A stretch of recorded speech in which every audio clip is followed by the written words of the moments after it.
Hi, everybody. It's Tia, And I'm Kim. and we are excited to share with you today's episode. So, today we wanted to talk about discomfort and getting outside of our comfort zone because that's where the growth happens, that's where the magic happens. But we're often too afraid to get outside of that comfort zone. So, as always, we start with a quote. So, this one is from Roy Bennett. The comfort zone is a psychological state in which one feels familiar, safe, at ease, and secure. If you always do what is easy and choose the path of least resistance, you never step outside your comfort zone. Great things don't come from comfort zones. I Oh like my that. Oh God, my that one gosh. so rings true for me. Oh, me too. I really liked my Mm, comfort zone for so many years. me How about you? too. Oh my goodness, for sure. I always wonder, do you think it's like a personality trait? Do you think like some people are naturally more prone toward stepping outside their comfort zone and others are more likely to stay in? Or do you just think it's more conditioning and upbringing and childhood Mm. stuff that creates or instills the fear that then keeps you from stepping outside your comfort zone? What are your thoughts? I think it's probably a mix of both. Mm, I mean, there's, more risk takers, right? yeah, yeah, Yeah. So I think there's that nature piece, right? That you're born that yes. way.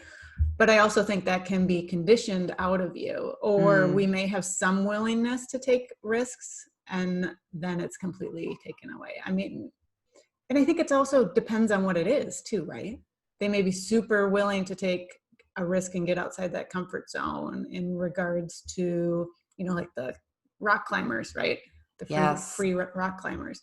Um, but then maybe those people aren't willing to step outside their comfort zone emotionally, that's true. So it could be a mixture of both.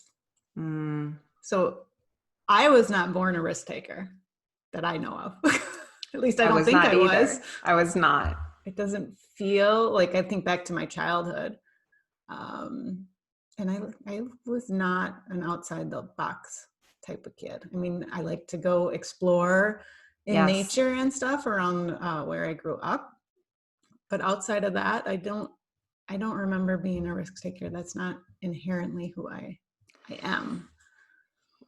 Well, I think what you said a minute ago was that I feel for me, there were some areas where I was more of a risk taker and others not. Like Mm, I think going and exploring is taking a risk. that's true. I did it by myself a lot too. And so did I. I used to love getting on my bike and I would go to new places far away from Me home that, too. my mom or dad knew where I was half the time. Uh-huh. They probably would have lost it because I was so far away from home on my You and bike. me both. Right? And just Totally. in the spirit of just exploring, but that was taking a risk, right? That's true. So It's just a different kind of a risk different in what kind of we risk. think of. But then other situations where I maybe had to assert myself and take a risk Mm, in that way, forget it. no. Forget it. No. I didn't want to take a chance of upsetting someone else or Yes. disappointing someone else. So I tended to really toe that line pretty close Me personally. too. So was that more of a conditioned I think so. response? Yeah, same for me. I And for me, it definitely was think also so. like the fear of failure, the fear of failing Right. also prevented me from taking risks. And that is definitely conditioned. That was definitely conditioned for Mm-hmm. sure. Mm-hmm. I think it is for Yes. so many people, really, because Yeah. it's if you fail, then you're a disappointment, and the stories we create in our heads. So why is it important for us to get uncomfortable and get outside that comfort zone? Oh my goodness. No pain, no gain. It's that's a simple way to put it, but it's so true. No pain, no gain. Yeah, and pain's the portal, right, to Yep. growth. For growth, you have to go through the pain to come out Yep. on the other side. There's that one image that was circulating around Facebook. I should have actually, it'd take too long to try to find it, but it's the concentric circles. You know, it has the comfort Yep. zone, and then it has growth zone or fear zone, and, you know, all the levels of that. And that is where we have to push ourselves to. And it's that reminder when the fear and the anxiety and the worry comes up, that's a clue to keep going. To push anyway. Yeah. Obviously, you know, making a conscious choice as well. You know, we're not saying go do something dangerous necessarily, you know, but if you're starting to be like, I really want to go there, but it's really scary, keep going. Because that's your ego telling you, oh no, stay safe, stay comfortable. We don't want you to grow. Stay small. Stay small. Stay small, because if you don't, then you might fail, or someone might judge you. Someone might reject you. So we've said this so many times. Perfect example is you and I doing this podcast. Exactly. Right? So how much are we going outside our comfort zone? And how much more comfortable is it getting now that we've been outside the comfort zone? Yes. Oh, because I remember we talked about Brene Brown talking about FFT. So when you just said that, it reminded me that, okay, it was really, really scary at first. The first couple of episodes was so scary. Yeah. But now it's becoming more comfortable. So then what though? Now are we getting too comfortable? Do we have to push ourselves again within this? Possibly. Yeah. Yeah. And I think, I don't know about you, but I mean, there's times where, you know, we're talking, I'm like, ooh, do I say this? Because it's kind of uncomfortable. Yeah. Because that's, you know, bringing that discomfort into the light. So within the episodes, I'm still having discomfort. Yes. Depending on the topic or the nature of the conversation. Right. Yeah. And we had that just not long ago where we were like, oh, we had our ahas and like, oh my goodness. Right? Wait, that's me. Oh, it was the co-creation. Yeah. Like, I mean, there's so much. Yeah. There's so much risk in it. Yeah. I mean, and then here's just another silly example, you know, moving back to physical risk, you know, like the taking the bike rides far away when we were kids. This was it last year? I think it was last year. I swore I would never jump out of a plane, ever. For years, I'm like, you will never get me out of a plane. Never, never, never, never. And then as I've been pushing myself emotionally and through blockages that are holding me back in my work and all those things, when my kids turned 18, they wanted to go skydiving. And I was like, you know what? Why not? Oh my goodness. Why not? And I mean, you would never in a million years, anyone who knew me never would have ever thought I would have done that, because that's like way too big of a risk. But we did it, and I wasn't even afraid. It was crazy. It was literally, you're on the plane, you know, and you're in these little tiny planes, fly up, and it's like, you know, they say that it's sometimes scary on the edge before you jump out. I don't have any of that. It was the weirdest thing. Wow. And I don't know why. That is really cool. Did you feel like after the whole experience that could you notice any growth or anything different about you as a result of taking that risk? Probably. I'd have to think about it. I mean, I think it was more the buildup over the years that I would never do it. That's too scary. I can't do that. That's not who I am, you know? And so once I made the decision, I'm going to do it. It's like, who says that's who I am? Who told me that's who I am? Oh, that's good. And so who did tell you? It's a great question. I told myself. Now, who conditioned that into me? I think where did that come from? It was we don't take chances like that. That's dangerous. Oh, who is that? Your mom? Probably. Probably. I don't think she ever said it out loud, but I think, you know. You felt it from her. Yeah. Yeah. That's for other people to do, right? That's for those risk takers. For the risk takers, not for us. So that's a really good point you bring up, is that, okay, so what holds us back often when it is the conditioning part of it is limiting beliefs. Right. Yeah. So right? go into So that a little bit. let's talk about the limiting beliefs, Yeah. because so the limiting beliefs get imprinted in our subconscious mind, just Yep. like you just shared in that example of someone said, or some energy was put out that we aren't risk takers, we don't do that when you Right. were a child.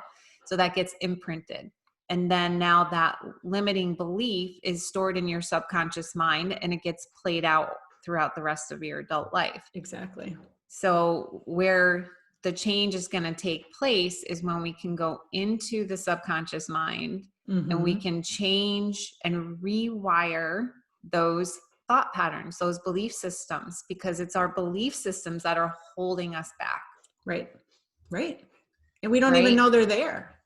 And you aren't even aware of it. You're Right. just playing it out. But you can see by the behaviors when Yep. you procrastinate, right? Oh yeah. Procrastination is a big one. Procrastinating, Right. fear of taking a risk. When you Right. see these behaviors playing out in your life, then that's an opportunity to go back and take a look Right.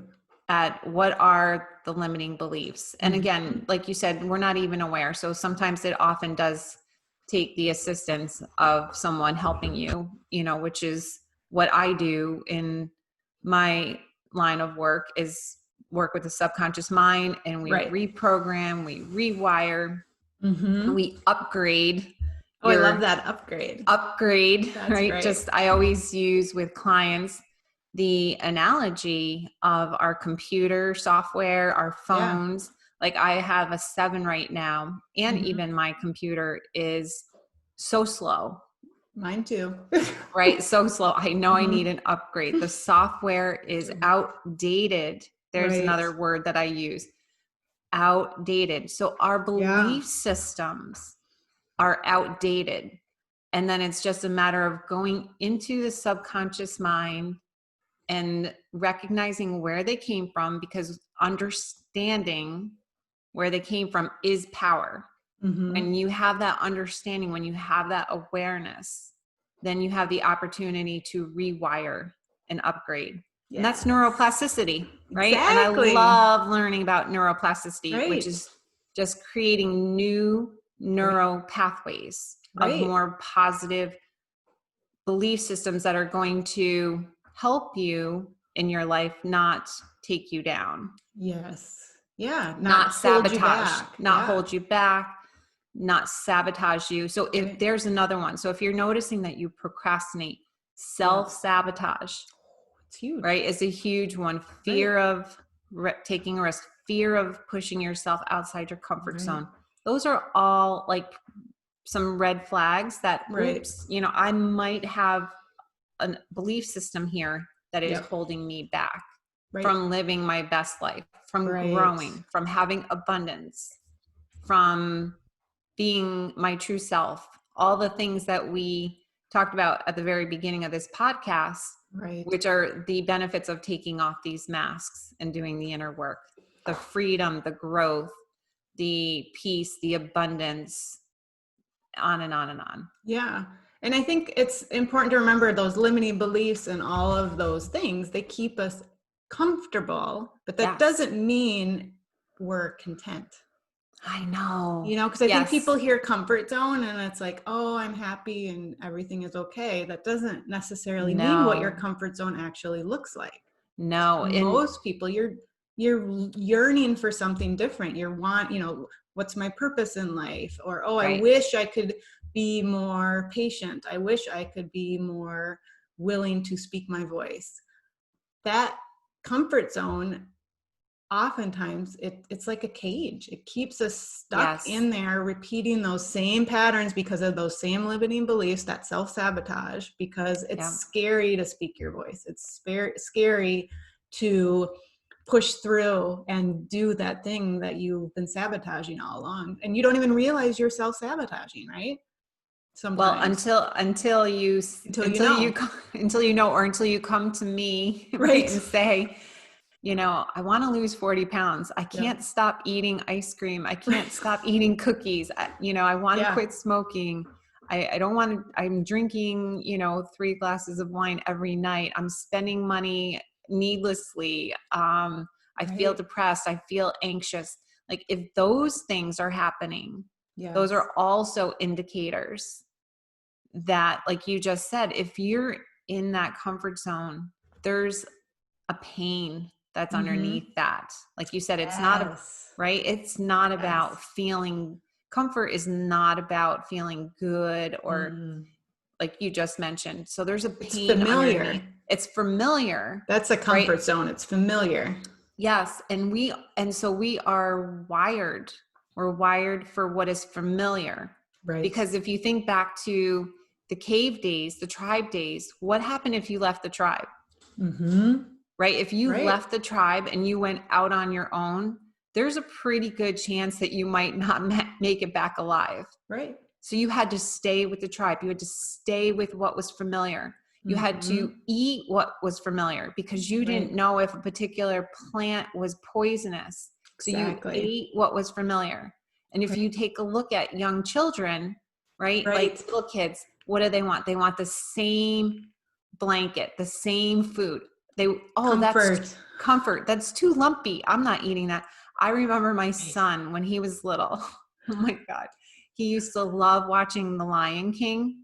And Mm-hmm. we had in our carts when they just came out with the movie players in the Mm-hmm. car.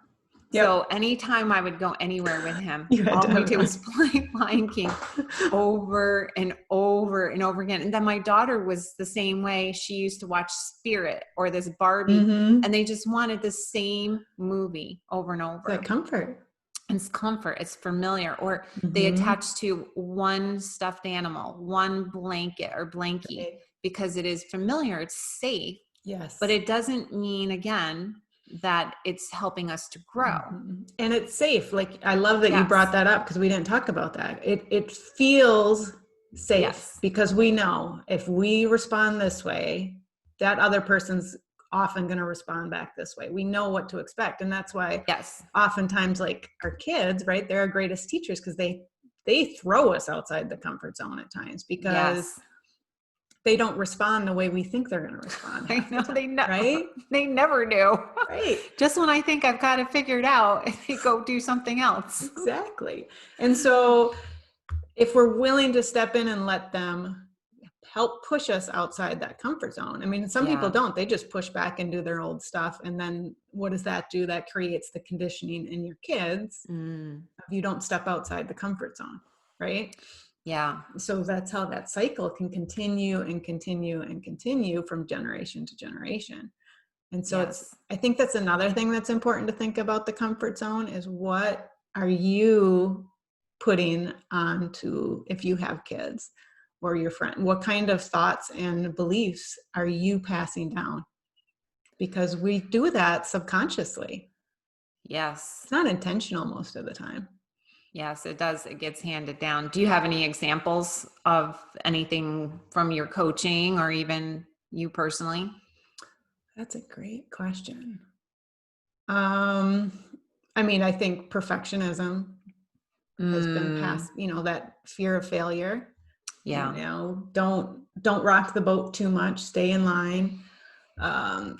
So my kids were never, I mean, they have perfectionist tendencies, just like Yeah. a vast majority of people in the world do. Yeah. Um, but they're not afraid to rock the boat in certain situations, which I love. So Yeah, that that's great. conditioning has been broken because I was very much I don't upset my mom ever. Yeah. Like I would never, ever have talked to my mom in certain ways because that was hammered into me that you don't push back.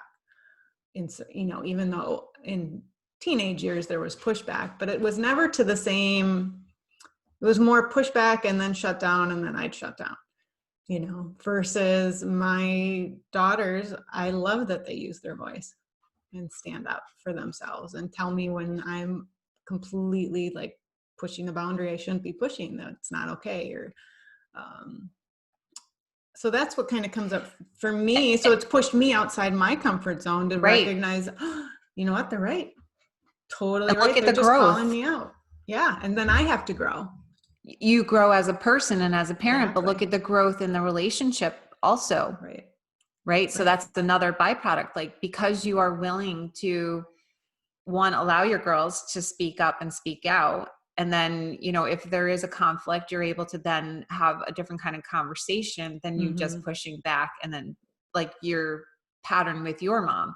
Right. So now you can do it differently and have a healthier relationship with your girls. Right. And that doesn't mean that there's not times where that old pattern comes up, but then you can go back and Yes. do it again and Do a repair. do-over. Exactly. Do a do-over. Do-overs are great. Do-overs are really, really good. They are. I want to go back to what you were saying about, the fear of using your voice, because that is one that was huge for me. And again, I was talking about the first thing that we're wired for is to do what is familiar. Right. And first of all, let me just go back and say that we're wired to do what is familiar, but we can this is like one of the rules of the mind, is that we can make something new familiar. So if we have, right? So if we're wired for something so a prime example of that is that I used to have my tea every single day with sweet and low.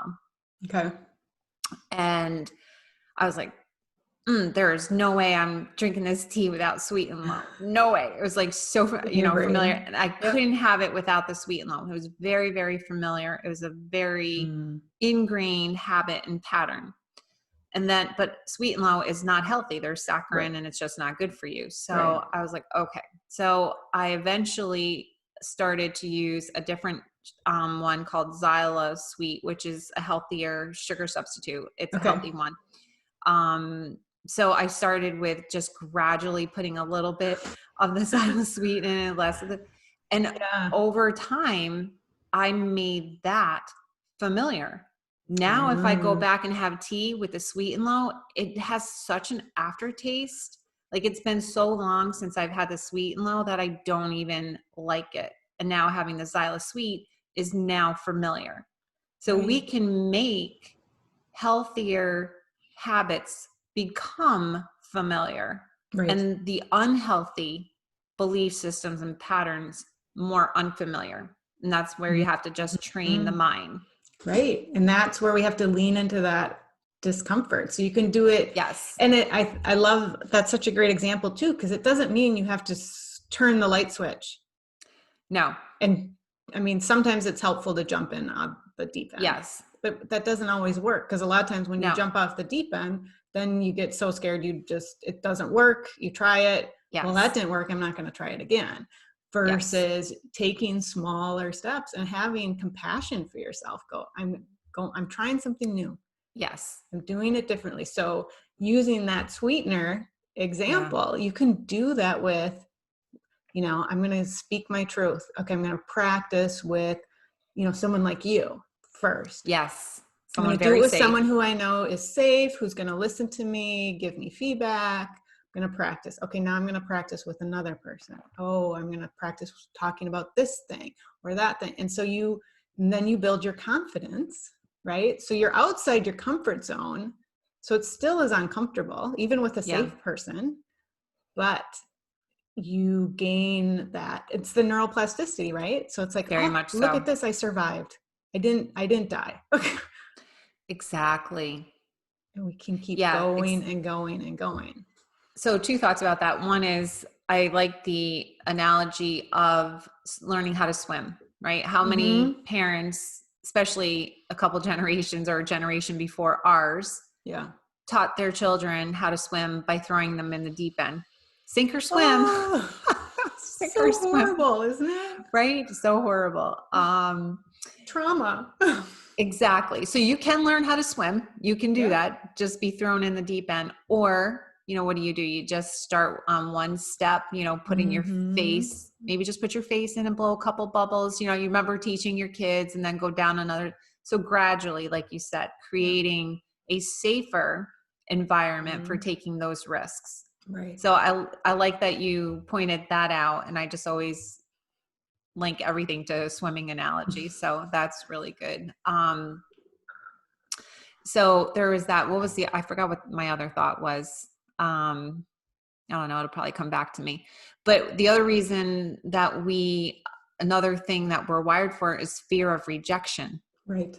So, Yeah, that's deep. right, the fear of rejection is often what keeps us in that comfort zone. I will tell you, Right. when I started my business and started the podcast, my biggest fear in wanting to hold me back was, as soon as I put myself out there, I might get judged Right. or Not do it rejected, really well, and no one's not going do to it call me really back. well. There's the perfectionism piece in there, Right. right? Because if I can't do it Mhm. perfectly and Why do it please at all? everyone, why do it at all? Like, forget about the fact that there's a growth process, right? Yeah. So what was that book? I don't know if you read it. Did we talk about the fixed mindset versus the growth mindset? I can't think of the author of that book I don't where know. she talks about that. But anyway, when you have a fixed mindset, it's, I have to do it perfectly or don't Right. do it at all. It's that Right. perfectionism stuff. Exactly. And so it's really scary to put yourself out there, to push yourself to the edge and to say, Mhm. this is me and I'm doing something. Like for me, doing, RTT, doing hypnosis is not the normal Right. path one takes. Right. And oftentimes people will think of hypnosis and they think of stage hypnotists and they think of it as being Mm. that woo-woo stuff. Right. And Right. I've You're always gonna been cluck this like a chicken or something. exactly, where it's not even that at all. I just Right. explained what it's about. It's about healing limiting beliefs in the subconscious mind. Right. However, many people are not aware. And I was one who took a traditional route. I was a school teacher, and, I talk Mhm. about playing it safe. You couldn't be any Right. safer being a school teacher or, be a doctor. Mhm. Not that there's anything wrong with those professions. Right. Right. Right. I love teaching, but it was, for me, I was playing it safe. So when I started to do this and put it out there on Facebook, literally I was having a heart attack almost, because I was Right. pushing myself to the very edge. Yes. And now that I'm like, okay, again, I grew Yep. from the experience. I feel more empowered because why? Because I was Mm. true to me. I was true to myself. I Right. wasn't true to the people on the outside. Exactly. And once we're true to ourselves, it Mm, doesn't matter what other people think. And you're never going to please everybody. I mean, right. bottom line, there's always going to be someone out there who's going to criticize or judge, but that's on Yeah. them. Yeah. And you know what? That just means you're not aligned with that person, and that's okay. And that's okay. And knowing that just does come from the fear of being rejected. Again, back to Mm-hmm. tribal times. If you were rejected or you were outcasted or you were pushed to the outside of the tribe, Yes. that often meant you weren't going to survive. So there was a Right. reason for that fight, flight, or Mm-hmm. freeze, because your life truly was at risk. Now, if we're rejected, we're not going to die from it, but it feels the same. The limbic Exactly. brain doesn't know any difference. And I think that's such an important piece to remember too, is that this is physiological. Yes. This Yes. is not just our brain, or not our brain. I mean, I guess, but it's real. I mean, we have not Yes. had enough evolutions to train that out of our body and our brain. That Yes. is as real as the air we breathe. I know. So when that gets triggered in our brain, it doesn't mean it's real, like the threat is real, but our body doesn't know the difference until we Yes. can start to say, okay, I'm gonna take a step back, I'm gonna look at this. Yeah. Okay, is this true right now? Exactly. I was There's just no going to mountain say lion that. out there that's Yes. gonna There's come no over. amount. Yeah. Tara Brach often says that she actually did a talk called Real But Not True. So it Mm-hmm. feels real, but it's Exactly. not true. And I think Right. that helps people let me say it helped me because it Mm-hmm. normalized it for me. Exactly. You're not Right? alone. I'm not alone. And it makes Right. sense why my brain is doing this, why I'm feeling this way. Exactly. And that's where, the pause comes into play, right? Okay. Yes. So I am triggered. I'm in, my frontal cortex is offline. I'm back into Yes. that primitive brain, all the F's, right? Freeze, fight, flight, what, faint, all of them, whichever your go-to is in the moment. Yes. Yes. But then we have a choice. Okay. Because if you need to run because it is a real threat, then you do it. Exactly. But the chances of it being a true threat, like Right. life or death threat, is pretty tiny. They still I know. exist, obviously, especially as women. Yeah, exactly. But they're not necessarily real. That threat is not real. It's made up in our mind because of our conditioning, our The thoughts, stories, our beliefs, all of everything. it. So the cat just banged a window. Okay, sorry. Oh, is that what it was? That was the window. He was between the window and the shade. Decided to pop. Now that could be a real threat for the cat. For him, it was. Yeah, because they're still in that primitive mode, right? Yes. Being caught between the window and shade Exactly. could be, scary and a true threat.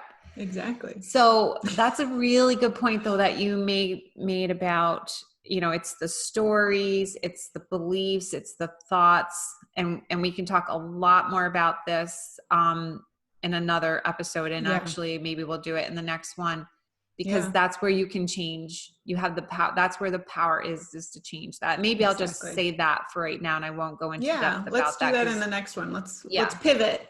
Which I love. Exactly. So we're going to pivot, and the next episode will be talking more about that. Exactly. We had a different idea in mind, but I think this is where we want to go. Exactly. Yeah, no, I love that. So it's not always easy. Well, we can summarize by saying it's not easy to go outside your comfort zone. And when you can, the beauty of it is the amount of self and personal growth that you have, and then the confidence to keep taking more risks. Exactly. The magic lies outside the comfort zone. It really does. I know. Oh my gosh. I know. I can't tell you how much in the last year alone, I feel like things have just literally magically shifted for me, because I keep pushing myself outside my comfort zone. Love it. Yeah. So, I think we can end there. Let's do that. And we'll talk about this a little more, or the belief aspect. We'll talk about that in the next episode. Absolutely. So thank you everyone for listening. As always, if you're watching on YouTube, just to hit like or subscribe. And if you are listening to us on podcast and want to give us a review, we would greatly appreciate that. And we love that you're listening, and we'll see you the next time. And share with your friends. We'd love it if you do. Share with your friends. All right. Have a good day. Have a great day, everyone. Bye.